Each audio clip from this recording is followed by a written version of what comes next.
kamu, dalam suatu penelitian, ketika kita ingin mengambil sampel dari suatu populasi, kita harus mengetahui apakah sampel yang kita ambil berupa sampel acak atau random. Karena kita tahu bahwa syarat suatu sampel observasi yang baik adalah sampel yang diambil harus bersifat acak. Untuk mengetahui keacakan tersebut, kita dapat melakukan uji Ransf. Tapi sebelumnya, apa itu Ransf? Apakah itu adalah berlari? Tidak. Ransf didefinisikan sebagai suatu urutan lambang-lambang yang sama. Nah, mari kita lihat contoh berikut. Ada berapa banyak Ransf pada urutan lambang berikut? Ya, jawabannya adalah 7. Lambang yang sama dan berdampingan akan kita kelompokkan menjadi satu kelompok. Maka dari itu, jumlah kelompok Ransf berikut adalah 7. Lalu, apa uji Ransf? Uji Ransf digunakan untuk mengetahui keacakan dari sampel tunggal. Pada dasarnya, uji ini membagi data menjadi dua kategori. Uji ini menggunakan data nominal, namun dapat juga menggunakan data ordinal. Datanya dapat berbentuk kualitatif maupun kuantitatif.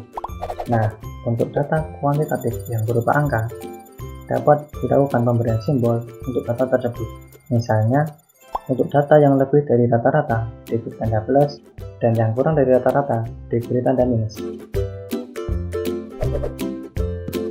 Langkah-langkah dalam melakukan uji Ransf dapat kita urutkan sebagai berikut. Pertama, tentukan jumlah N1 dan N2 observasi untuk menentukan metode sampel apa yang akan kita gunakan. Kedua, hitung jumlah Ransf dan kita misalkan dengan notasi R. Ketiga, tentukan hipotesis H0 dan H1 di mana H0 kejadian yang diamati bersifat random dan H1 kejadian yang diamati tidak random. Keempat, lakukan uji statistik sesuai metode yang digunakan. Dan yang terakhir, buatlah keputusan berdasarkan hasil pengujian dan tarik kesimpulan. Dalam penggunaannya, uji Ransf dibagi menjadi dua kelompok. Yang pertama, untuk sampel kecil, dan yang kedua, untuk sampel besar. Nah, yang pertama, kita ke sampel kecil dulu. Uji sampel kecil digunakan untuk jumlah sampel yang kurang dari 20, baik itu N1 atau N2. Nah, kita akan menguji hipotesis dengan H0 adalah kejadian yang diamati bersifat random dan H1 kejadian yang diamati tidak random. Setelah itu, kita menguji dengan membandingkan nilai R observasi dengan nilai tabel F. Dengan R observasi adalah jumlah Ransf dari data. Setelah dibandingkan, kita putuskan apakah tolak H0 atau gagal tolak H0. Gagal tolak H0 jika R observasi di antara nilai tabel F1 dan F2. Tolak H0 jika nilai R observasi kurang dari F1 atau R observasi lebih dari F2. Nah, berikut adalah bentuk tabel F1 dan F2.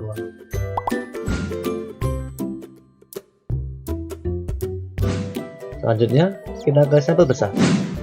Uji sampel besar. Bagaimana jika jumlah sampel N1 atau N2 lebih dari 20? Maka tabel F tidak dapat digunakan. Untuk sampel besar, pendekatan terbaik untuk distribusi sampling R adalah distribusi normal Z, dengan rata-ratanya adalah mu R dan standar deviasinya adalah sigma R.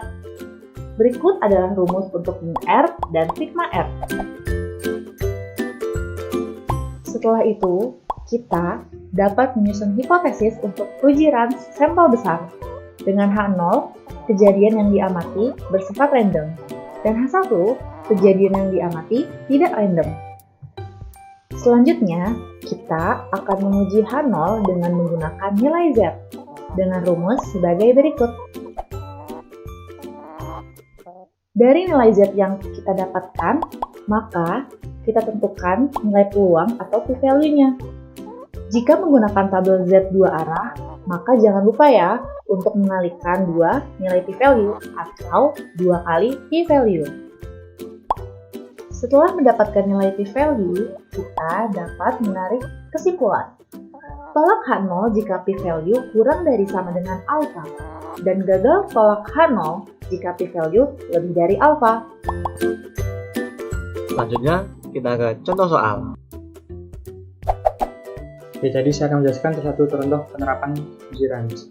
Nah, dapat salah satu contoh masuk kasus itu dalam suatu kantin di perusahaan elektronika terdapat sekelompok karyawan wanita yang sedang makan siang.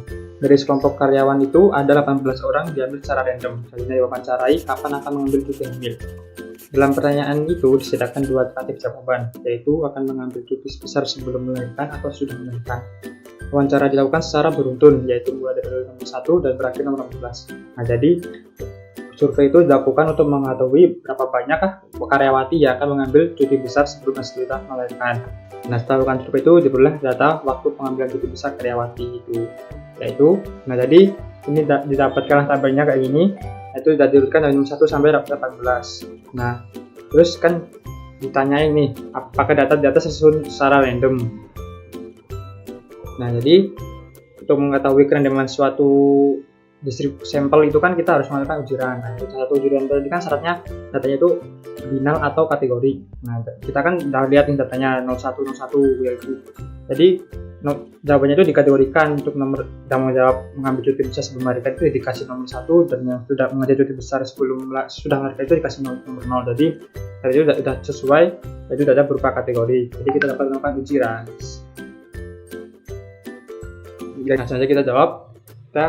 Kita lihat dulu tabelnya. Jadi tabelnya itu bisa kita dapatkan N1 dan N2. N1 itu adalah jumlah yang mengambil cuti besar sebelum melahirkan, dan N2 itu yang mengambil cuti besar sesudah melahirkan.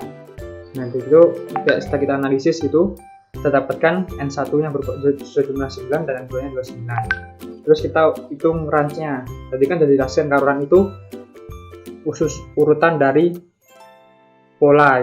Nah, terus kita kan udah dapat nih kita kan dapat yang pertama 1 1 0, berarti 1 1 ini sebagai run pertama, run ke-1, terus 0 run kedua, 3 run ketiga 0 lagi dari data kelima itu sebagai run keempat gitu, terus seterusnya sampai kita mendapatkan banyaknya run ada 12 runs. Nah, maksudnya kita melakukan uji hipotesis ya.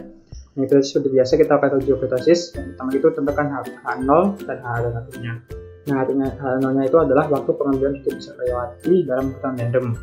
Dan yang kedua itu hipotesis alternatifnya, itu waktu pengambilan cuti besar karyawati tidak dalam urutan random.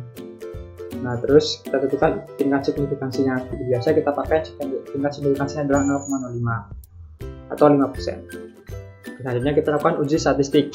Nah, karena tadi kita sudah hitung nilai N1 dan N2-nya, itu kan sama-sama bernilai 9. Jadi karena N1 dan N2-nya itu bernilai kurang dari 20, yang kita menggunakan metode sampel kecil. Nah, kita jelaskan tadi, jika menggunakan metode sampel kecil, kita gunakan tabel F untuk mencari nilai F1 dan F2-nya. Dan kita bandingkan dengan nilai R observasinya tadi atau nilai range.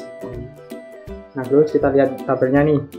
Itu kan kita lihat nilai N1-nya 9, dan kita lihat nilai N2-nya adalah 9 juga. Nah, itu kan terus kita lihat tabelnya nih. Kita kan tadi dapat N1-nya 9 dan N2-nya tuh 9 juga. Jadi kita cari N1 9 dan N2-nya 9, dan kita dapatlah F1-nya 5 dan F2-nya 15.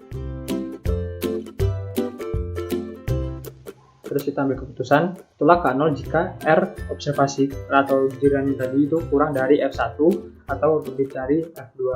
Nah, terus tadi kan kita dapat R-nya itu 12, dan R12 itu kan di antara F1 dan F2, di antara 5 dan 15. Jadi kita sebutnya adalah gagal tolak H0 atau kita terima H0. Jadi kesimpulannya itu adalah terdapat cukup bukti untuk menyatakan bahwa waktu pengambilan cuti besar karyawati terjadi dalam urutan yang random.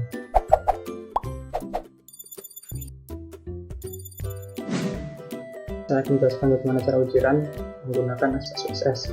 Kita menggunakan data yang seperti tadi itu, yang jawaban dari karyawati yang memutuskan untuk cuti besar sebelum atau sudah melahirkan. Nah, kita tadi sudah menginisiasikan ya datanya untuk yang nomor yang 1 yang mengambil cuti besar sebelum melahirkan, dan 0 untuk yang setelah melahirkan. Nah, oke. Tadi strategi itu adalah yang pertama, kita klik analisis, lalu kita pilih non-parametric test, lalu kita pilih regresi dialog. Nah, kita akan menemukan rantai range. Ini adalah run test. Lalu kita pilih min. Min atau median sama aja ya, bisa pilih min saja.